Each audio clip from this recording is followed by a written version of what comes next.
forward to what may be coming after that. So we'll move on. I think it's important to think about, as we looked at those two word clouds, that while we certainly felt those things, so did our families, and so did our students, and so did our staff. And I know I heard a lot of organizations talk about that in coming back in this school year, what they really wanted to focus on was that welcoming and safe environment. And I know that a lot of time and thought was put into the safe environment place. And certainly that welcoming place was very important as we moved back into those in-person relationships that we had not had for some time. So as we move forward today in talking about our presentation, we're going to talk about how to do a little relook at it. So looking at the next slide, one of the things you want to think about as we go through this presentation today is current state of conducting business. And what we mean by that is to say that a lot of the things you're doing are probably exactly the way you used to do them, and a lot of them are totally different from how you used to do them. And because we've made some changes, some of them on the fly, some of them probably better thought out, what we've got to look at is how all of our offerings fit back together. I think of this when I think of the explanation of this is that, that world that we live in as educators is like a large mobile, and there's all these different pieces to it, and they're all in balance in the best of times. But if you move one piece of that mobile, all of the mobile moves. So it's important to keep that in mind as you look at those changes and what they have been and what the impact has been on our families, our students, and certainly our staff. So we want to begin by giving you an introduction to the CADRE Continuum. Probably a lot of you have seen this on the CADRE webpage, maybe some of you not as much. I want to talk to you about our introduction to it and in the very timely way it came to us. I, like David, when I started at TEA, there were a couple of things I didn't ever want to do. Obviously, he's already given you a spoiler that one of them was not preschool, because that's what I did. But I didn't want to do funding, and I didn't want to have anything to do with complaints or dispute resolution. Now, the funding piece, I think because of my expertise there, I never had a whole lot of that. That was never something that I was assigned that much. But the complaints and the dispute resolution, I cannot explain to you. I was drawn to it like a moth to a flame. I thought it was so fascinating. I think the dynamics of it were so interesting. But when I came to a point where it became painfully aware to us that the way we were operating those procedural safeguard processes, so we're talking about the mediation, complaints, due process resolution meetings, all of those, was so disconnected.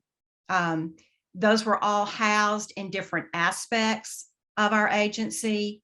The communication and the interface was not good.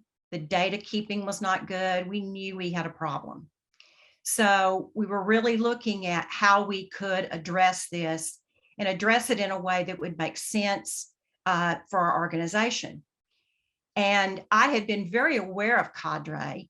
And so looking at that continuum, which is sort of the way I saw it, a really neutral focus for that, we put together a group. We had representatives of all of those functions on it. We came together, and using a third party to lead us in it, we really went through our work in those areas. And the first disclaimer I'm going to say to you is, I'm not going to say that's the most fun experience I've ever had in my life. It was scary. It was threatening at some points. I mean, when you look at that stuff, but I will tell you, it provided us with more information than I can ever begin to explain to you. and really put us on the path to making changes that were invaluable to not only ourselves, but to our stakeholders, to families, and to district staff. So it was a really good experience and led us down in a good path. So with that, let's look at the continuum. As we talked about, this does sit on the CADRE website, and there is a ton of information around it. So I'm not going to in any way tell you that we're going to recreate all of that for you, because you can go there and see it. But I just want to orient you to it just a little bit so that you can see what our purpose for using it is today. If you look up in the red blocks, you see that CADRE has lined out stages of conflict, and you see that there are then levels of intervention that are defined in those stages. And then you see the assistance and intervention options. The nice thing about all of this is when you see it on their website, you can click on things and it leads you to an explanation, or it gives you ideas of how to use it. That's not really how we're using it today. We're going to sort of hack this system a little bit because we want to use it as the template for what would be a review. So when I talked about, I'm going to say this and I will say it again later because it's really important. You're saying to yourself, okay, yeah, I get it. We need to look at all of that, but this just isn't the best time. Well, here's the bad news about that. There is never a good time. I equate this to cleaning out my garage. There's never going to be the time that it's right to do that for me. And when we did it at the state agency, it wasn't the best of the times, but it was the time to do it.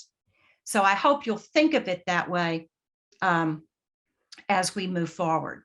So what we're going to do is go through this piece by piece and kind of give you an ideas of the ways to think about it. And I hope you'll think of this as sort of the template of how you would be able to use this if you were going to take on this adventure, and we hope you will. The difference is, as I talked about, the orientation to this is, this goes from prevention to legal review. We're going to look at it in the opposite way. And the reason we're doing that is because the right-hand side of the continuum is going to provide you with the most formal data, the one that you actually have numbers on and a lot more information than you may have on some at the far right. So please don't think we're doing it because that end is the most important. Certainly, we want the emphasis to be on what you're doing proactively to improve relationships. And, another thing Melanie mentioned this morning, CADRE is very much about alternative dispute resolutions and prevention. And we agree with that. However, there are still details that are at the other end of the continuum. So we're going to start there. So having said that, let's just dive into this. So we're going to start with stage 5. And this is a legal review. So this is information that you would want to have sort of in a back pocket as you move forward with this process. So legislation refers to, have there been any changes in like your rule or reg in your state that may be around COVID, who knows, but anything that's changed recently that you probably addressed it, but you maybe haven't had time to look back how fully you addressed it. So you want to think through those things. The other thing that could be covered under there is, it may not have been something that your state has done, but you as a district may have made some changes to procedures or the way you're currently conducting your business. And so you would want to look at those because, again, while it's been a long 18 months, when it comes to the change factor, it hasn't been very long. So you want to have those in mind. The next piece of this is the litigation. And this refers to those instances where something has gone past the due process hearing and has gone to a court to be decided. Those legal decisions, and they may not be in your district. I hope not for you, but there certainly are those going on. And you want to be aware of those because They really do give you information that can be valuable in understanding what the current thinking is about the way we do business and provide services. And the way you would get that information is you could certainly go to like a case organization or a lot of affiliations you may be involved with who put these kinds of things in their newsletters. A lot of attorneys many times will do a year in review. Again, just valuable information kind of upfront for you to be aware of before you move forward. All right, David.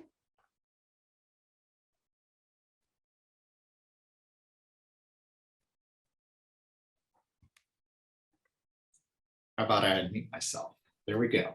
The procedural safeguards part of the CADRE Continuum includes the 4 formal dispute resolution processes under IDEA: due process hearings, written state complaints, mediation under IDEA, and resolution meetings. These are processes y'all are probably more than familiar with.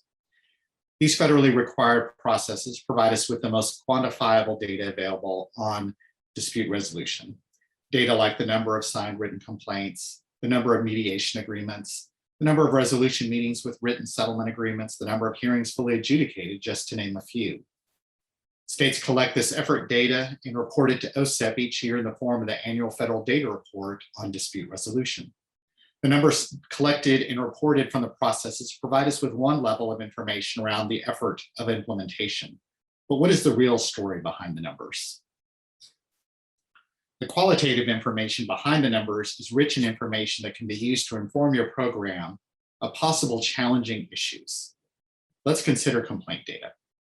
The state might report a total of 60 written signed complaints received. Let's take a deeper dive into those 60 complaints.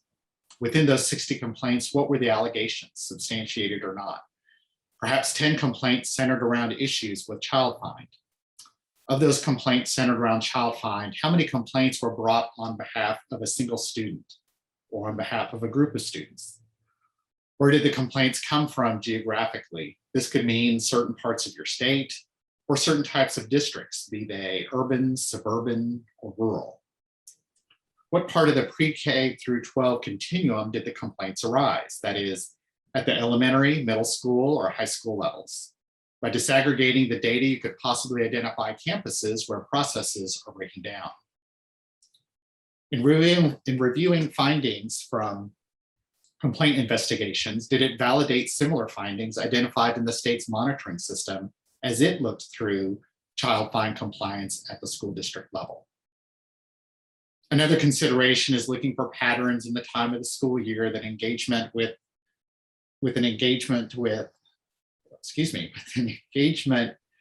of the processes spike.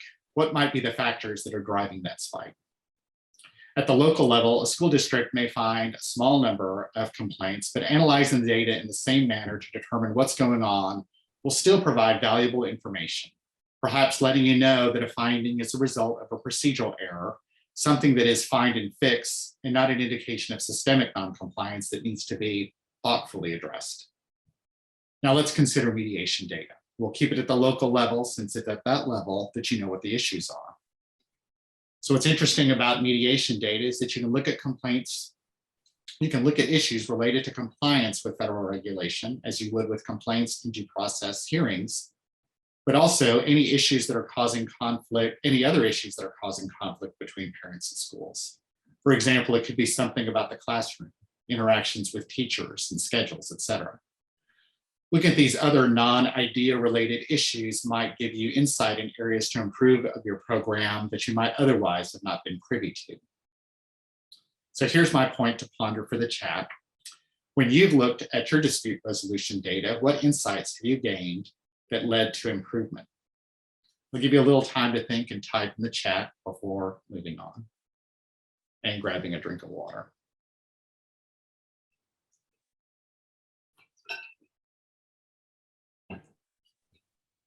When analyzing your dispute resolution data, we recommend reviewing at least 3 years, and if you can go back 5 years, all the more better, to identify trends and patterns within the data. And be sure to consider factors like this past pandemic year if you either see a drop-off or escalation in dispute resolution engagement.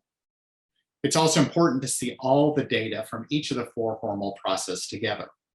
One of our lessons learned from OSEP, when OSEP changed their monitoring system back in 2000, was the expectation that a state's general supervision system, that is, made up of monitoring and dispute resolution, talks to each other, and data are shared and reviewed for the purpose of improvement. That wasn't happening in our state, and it took a while before we were all on the same page, looking at findings from monitoring complaints and due process hearings as a means of identifying shortfalls in our technical assistance provision. Another benefit of looking at the numbers related to each of these processes is that it can inform you how families are accessing these options when faced with conflict. While it'd be nice to think your numbers are low because it's a reflection of successful special education implementation, this could possibly indicate a lack of awareness or understanding of these processes on the part of families. This might give you pause to consider what trainings are available to parents and families in the district on special education and its procedural safeguards, or where are parents getting their information, like parent advocacy groups in your state? How are procedural safeguards disseminated and explained to parents, especially in a parent's native language? In that regard, I'm reminded of this instance when I first started working at the agency. One of my first projects was working on the new procedural safeguards document that resulted from the reauthorization of IDEA of 1997. Our document in Texas was 5 pages long, printed on legal size paper in tiny 7.5 font. We were previewing the document before our state advisory panel, and a parent said that the procedural safeguards document reminded her of the instruction manual you receive with a new appliance like a refrigerator. You file it away until you need it in an emergency, and suddenly you're having to read the fine print in the middle of the night to find out what you need to do to fix the situation. I got the point, not the ideal format. We've come a long way in trying to make the procedural safeguards document more accessible because of the important information it contains about accessing dispute resolution processes, but we can always continue to work harder in that area to inform parents of their rights. So to recap, looking at the story behind the numbers will reveal actionable qualitative data. Reviewing the issues, circumstances, and outcomes of the use of the formal processes will inform your perspective as you work towards continuous improvement of your program. Remember, you're looking at what's really going on, whether it be systemic areas of concern, process versus procedural issues, possible misinformation or gaps in your communication to families and or staff that are leading to the use of the dispute resolution processes. This data review may sound challenging or perhaps scary, as Kathy said, but it will provide you with valuable information related to the implementation of your program and how that impacts positive results for students with disabilities and their families. We did have something in the chat, David, about talking about that identified common issue allegations can be used to create technical assistant modules, which is very true. And looking at that way, I will tell you that as we have gone in and worked with programs since we've been doing consulting, that's something we always talk about, them looking at concerns. And when they are systemic, and I know we did this at the state level, when you have concerns on one topic across your whole state, you got to look at what your role is in that, and like what have we not been making clear about how to address certain issues. Very different than when you just have an isolated case of something that could be as easy as miscommunication or something like that. So, all right, well, we've been through the 2 most formal sections of the continuum, and now we're going to move on to stage 3, which is conflict. And for the purposes of what we're talking about today, conflict is defined as an identified concern. It's an identified issue. It's very clear what the problem is between, we're going to say for purposes of this, 2 parties. So how to then address that? You can see there 4 different options, and what they all have in common is that it's introducing a third party into that. So let's just go through these.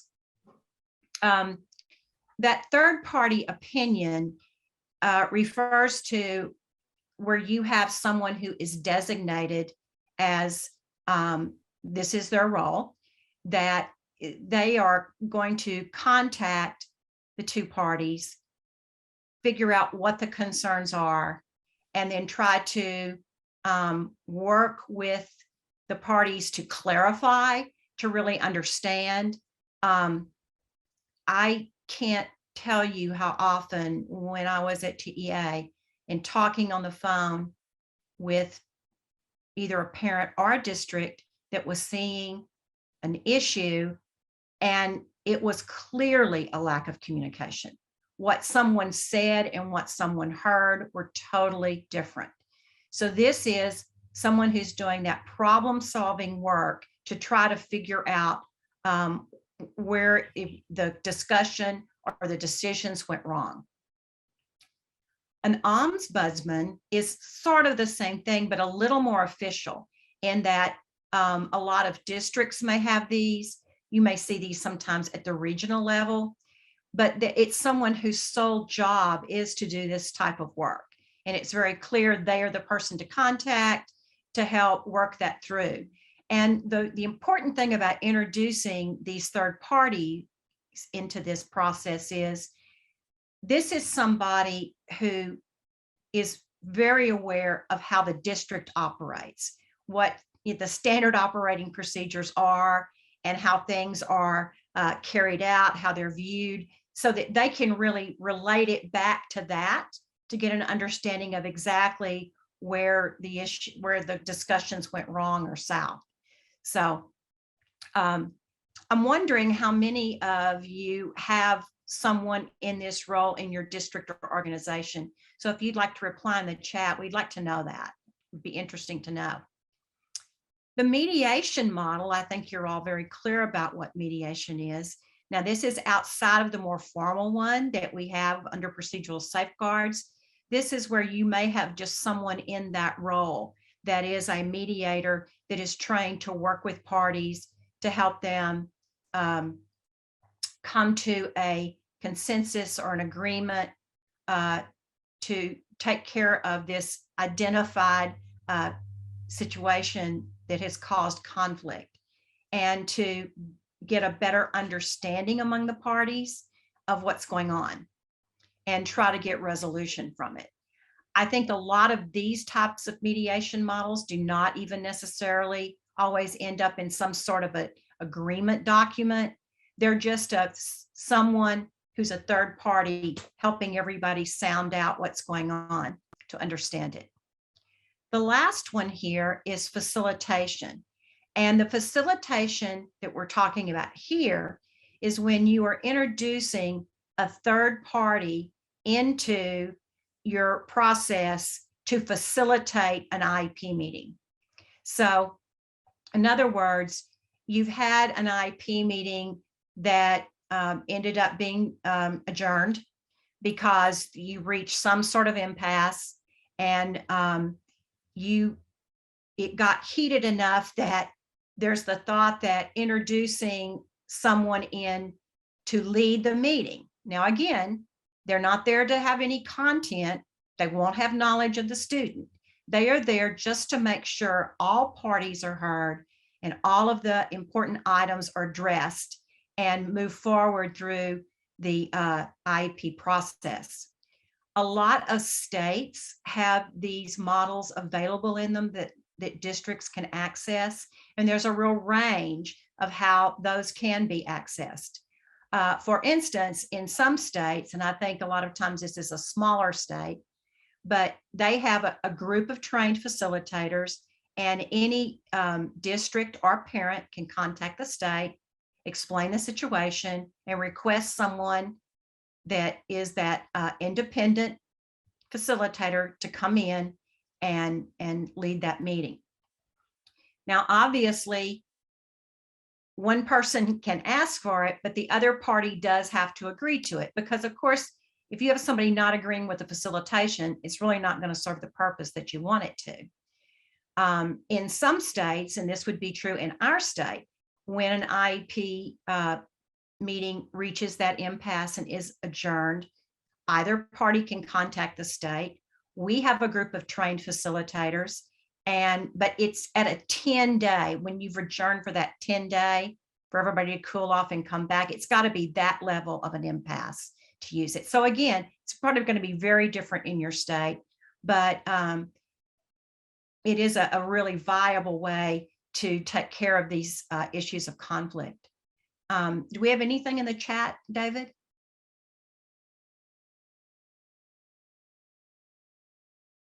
Just crickets chirping, Kathy. Oh, okay. Well, either everybody's sort of taking an after lunch break, or maybe nobody's using these. Any of these can be very helpful. And I hope you're utilizing at least one of them in some ways within your organization. But again, when you want to take a real look at it and look at, what's happening as a result of it. And if you have a system set up and people are utilizing it and it's ineffective most of the time, you probably want to rethink how you're using it and what's happening as a result of it, because it's obviously not accomplishing its purpose. Okay, we'll move on to stage 2. Stage 2 is disagreement. So this is the situation where there's a disagreement. It's not as formal as conflict. We're not in that identified state. We just know there's a disagreement going on, probably at a lower level. So we want to talk about how to address these. These are 3 really clear ways, and I'm sure you're using at least one of these. And the one that is the fundamental one is just that telephone intermediary. So in other words, when a parent is concerned about something in the district, they're calling in to your district and saying, I have a concern about whatever. And that person is talking through with them about it and possibly saying, let me see what, let me check into that. Because again, this can be that miscommunication. It can be a variety of things, but it's just a place where people know they can call. Now, it's really important that people know who that is. I'm going to again refer back to when I was at the state and we would get calls and a parent would tell me something they were told in the district, and I would ask who told them that, and they weren't even sure. And then I would say, well, did you contact the district to see who you could talk to? Well, no, I didn't call, or I called and I don't know who I talked to. It's really important that it is very clear to a parent to know who to go to when you've reached this disagreement level and to know how to access it. Really important. And I would go so far as to say, it's really important within your district when someone reaches this disagreement level that they know who to talk to about it, that's above them, and that as a teacher or like a related service provider, that if you've realized you're not reaching the type of communication you need with a family, that you don't think, oh, I don't want to reach out to somebody because then it looks like I, don't know what I'm doing. Well, it's not that. Again, it's just sometimes we're not saying it the way somebody can understand it, or the way somebody can clearly understand where we're coming from. Okay, so the next one is case manager. And I know a lot of districts have these. It's a person that is a case manager over a certain number of teachers or of related service personnel. And they sort of have that working knowledge of what's going on with those people that are part of their purview. But they also can provide into it then the knowledge from the district about what people are seeing that's different from how your district should be operating. So it's just that person to troubleshoot that and to take the time to talk through things with people and to try to provide another level of understanding. The last one is the parent to parent. And I know you've probably all encountered this where, a parent is talking to you, you've explained something. It's not that necessarily they don't understand it. Sometimes maybe they don't agree with it, or really that can't be the way this is. These are the ability for a parent to talk to another parent. Now, I know, again, some districts have a group of parents that they have worked with and that provide these kinds of services, but certainly you have parent organizations that do this type of work. And, when we talked about the partnerships that you need to have in your state, certainly those parent organizations that are within where you're working and that cover your area, you need to have a working relationship with them so that they clearly understand what you're doing and that you can access them when you have a situation like this where somebody needs to talk to a parent. Really good way to help people reach a greater understanding of why something was decided the way it was. Again, if you'd like to put in chat, if you're using any of these or something similar to it, we'd like to hear that. Before we move on from this though, and while you're doing that, I want to bring up one other thing that can be really important. I think within most of your areas, you have advocates that are working with parents in your district. And I think it is very important that you possibly have a working relationship with the advocates in your area, that they feel like you want to work with them and that you have a common understanding of how things are being done and maybe what are some of the concerns in your area. And I know, on first blush, you're going, that'd be nice, but I'm not sure I really want to go there. We have a district in our state that several years ago really found this to be a big concern. And so they went on a great journey to begin trying to build those partnerships. And they started out with calling it It's Just Coffee. And their person who was sort of their parent liaison person in the district started inviting a few advocates to come together for coffee. They did this once a month and talk. And then that group grew. I think it started out with about 3 advocates and then it grew. And I think the value of that is, and as I have heard her talk about this several times, the parent liaison, it was painful in the beginning. It was, she said people were checking their coffee for what might be in there. I'm kind of kidding about that, but I think you get my point. But it was very contentious in the beginning. There was kind of a lack of trust about what this was about, but grew to be really invaluable to them in working through a lot of disagreements and conflicts. Because what would happen is, the district and the advocate felt comfortable enough that before an IEP meeting, sometimes the advocate would call and say, now I know we're going into this and Mrs. So-and-so is really concerned about this or that.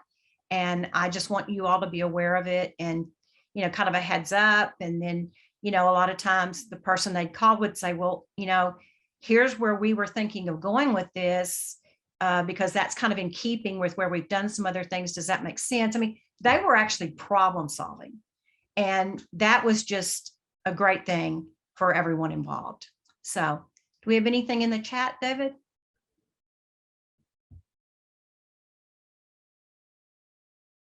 Yes, we do. We do have a share.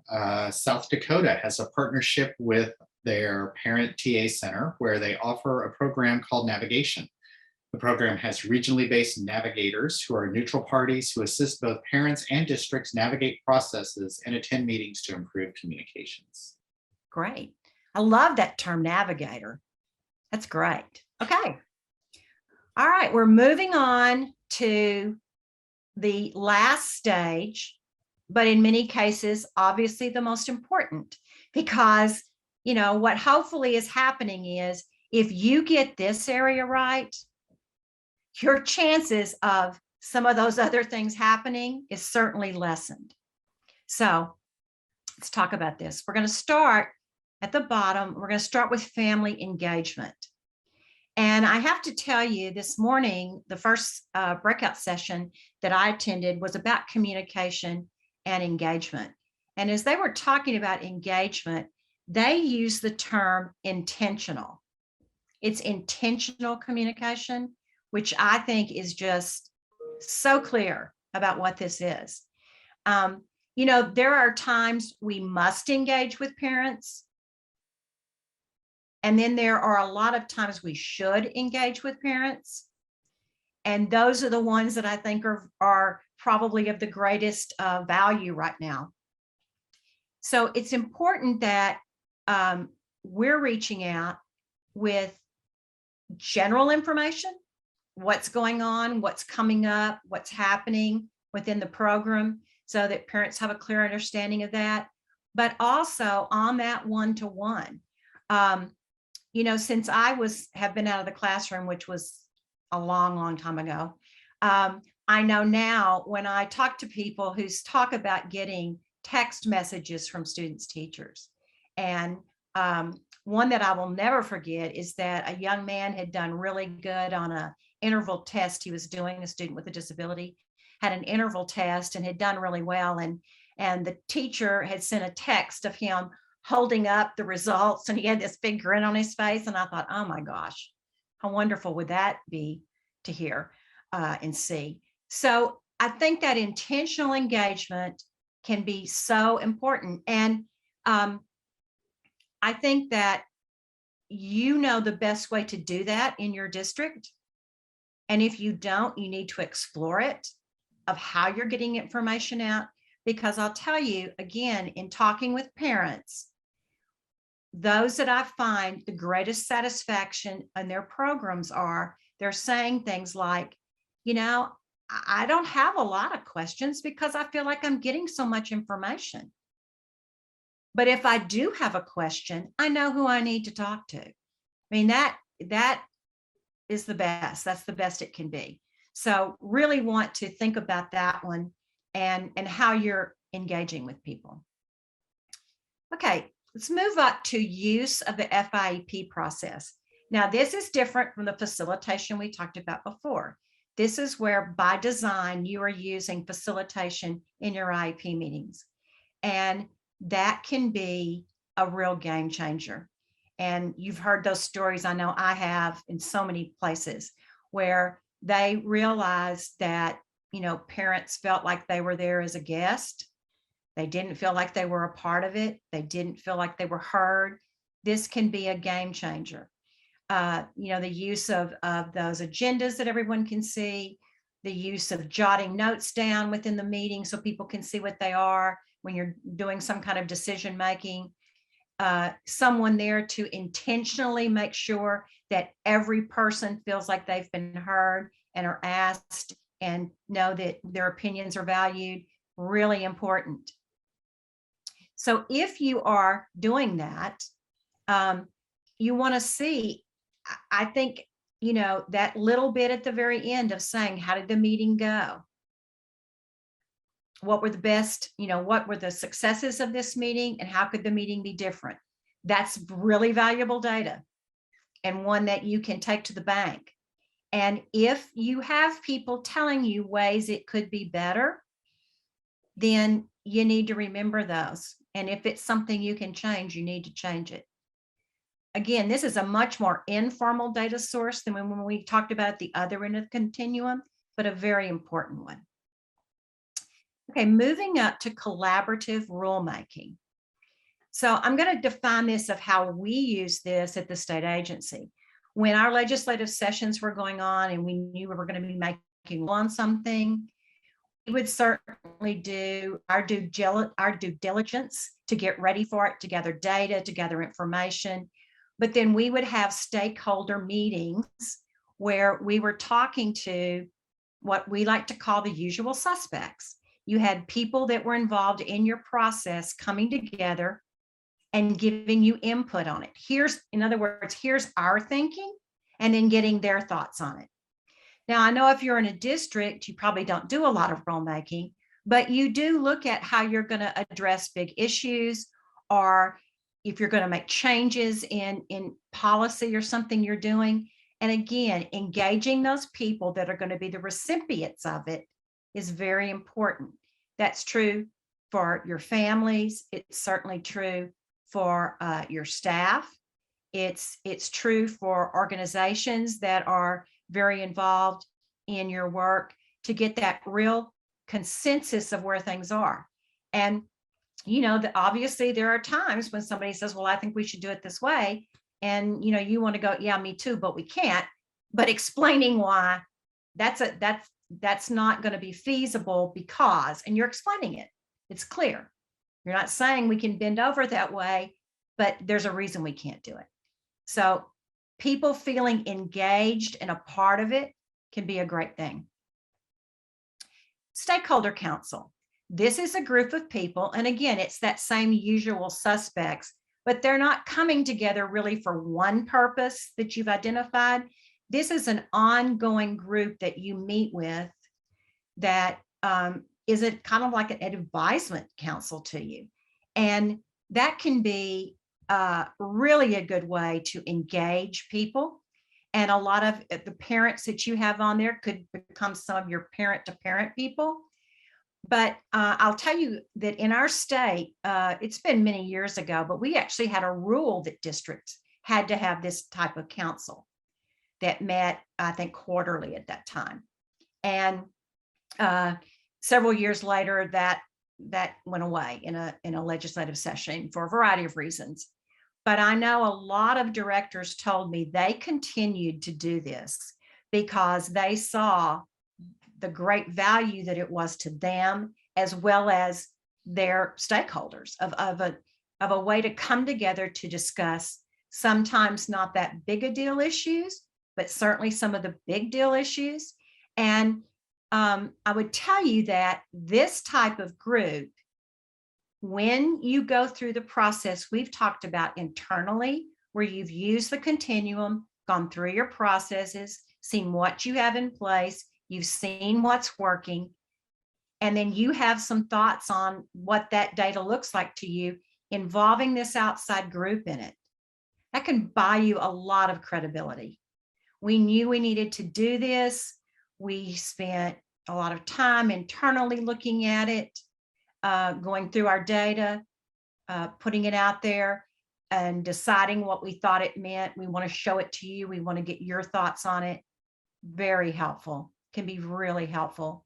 And, a lot of times this group who doesn't live with it every single day has some of the best ideas to help you decide, you're right, that's not working, and problem solve what will work. So looking through it that way. And then the last one in this section is participant and stakeholder trainings. Now, I don't know how you handle this in your district, if when you do certain trainings, you have parents involved in it, big initiatives. I know the ones that I hear the most of is when districts have looked at their like some things having to do with discipline and behavior, and they were going to go into a new training phase. They wanted to have some parents trained in it so that they had an understanding of it. And certainly the use of that FIEP process, that having people understand it so that when you move to that system, that you have a parent who's been trained who can be your spokesperson. I know that sometimes when you make a big change, like the use of the FIEP process, people can be very suspect of it. I don't understand, why are we doing this way now? I liked it the other way better. And it's not really that they did like it the other way. That's just the way we've been doing it. So it involves change, but informing people. And that, of course, is true of your staff as well. Everybody needs a clear understanding of what it is, and they need to know what their role is in that process. What is expected of me in that meeting? What am I there to do? I'm not there because I am the speech therapist. I'm there because I provide the information about your child's therapy services they're receiving. So again, involving them at a level in the beginning can be really helpful in buying your cred. So I'm going to stop again to say, have any of you been involved in any of these processes as you've looked at your overall prevention and sort of how you do your business?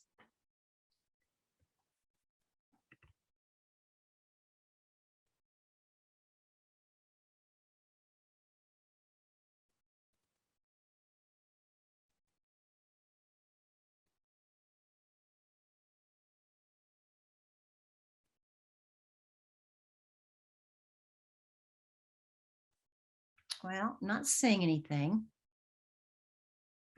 But I will just say, whatever pieces of this you have going on, you certainly want to look at the outcomes you're seeing from it. Because just having this available, but not looking at how it's working for you, isn't going to be helpful. You need to understand as a result of the time and the energy and the work we've put into it, what are we getting back? And if it's not a lot, you might want to look at it in a different way. Okay, we've done the continuum. And now we're at this pivotal spot of where do we start? Well, I hope in your mind you're thinking, Monday, we're going to do this. No, I'm kidding. I hope that you think about what could be your real value that you could get from this. And I hope that you feel like it could really lend some assistance to your program. I'm going to say again, don't wait for the right time, because there's no right time. It's just a matter of starting and knowing that, you're not going to do it in a day. This is an overtime look. And I think that when you begin it and you begin to see what information you are getting out of it and what could be the value to improving the work you're doing it with not only families, but certainly your staff, it will be well worth your time. Well worth your time. And in case you're just wondering, as I talked about earlier, I'm not going to start cleaning out my garage on Monday, but I will think that through. So we hope that this information has been helpful to you. We hope you will take the time to go on the CADRE website and look at that information. It's really good. It's really good. And then we hope you will do the hack on it to see where it can take you. I'll echo with what Kathy was saying. The data resources on the CADRE website are excellent to help you navigate and look at that dispute resolution data. And if you're wondering what's happening at a national level, CADRE does a lot of the analysis of what's in the state performance plan and the areas of the mediation and the resolution agreements and where the country is at right now. Here are the two options to connect with us. Using the CADRE, connect with us, using the CADRE Symposium Discord server. I think I got that correctly. Or contact us directly with our email addresses there. Either way, we're going to be happy to hear from you, answer your questions, connect with you. Thank you for your attention today. Hey, David, I just want to say one more thing before you close out. When you think about doing this, it can be really overwhelming. So I'm going to go back to one of the things that Gail Nugent said at the very beginning of the conference today, which is take a breath. Don't let it take you over. Take a breath and think it through. And as David said, thank you so much. Yes, take a break. Take a breath and enjoy the rest of the conference. Thanks.